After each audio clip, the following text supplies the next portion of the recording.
मागील आठवडाभर पडणाऱ्या पावसानं ठाण्यात हाहाकार उडवला। आज एका घरावर झाड पडलं, सुदैवानं कुणीही जखमी झालं नाही, तर संध्याकाळपर्यंत 13 झाडं उन्मळून पडली।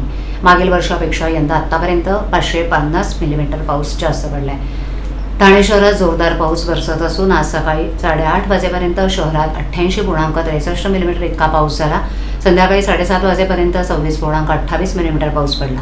यावेळेला आतापर्यंत 1821.14 मिलीमीटर पाऊस पडला असून मागील वर्षी या काळात 1270.48 मिलीमीटर पाऊस झाला होता। वेधशाळेनं ठाणे शहराला ऑरेंज अलर्ट जाहीर केलाय। सोसाट्याचा वारा वाहणार असल्याचा अंदाज देखील व्यक्त करण्यात आलाय। घोडबंदर मार्गावरील MK प्लाझाजवळील 2 घरांवर सकाळी 10 वाजता झाड पडलं होतं। सुदैवानं यामध्ये कुणी जखमी झालं नाही, परंतु घराचं मोठ्या प्रमाणावर नुकसान झालंय। संध्याकाळी 6 वाजेपर्यंत ठाणे शहरात 13 झाडं उन्मळून पडली होती।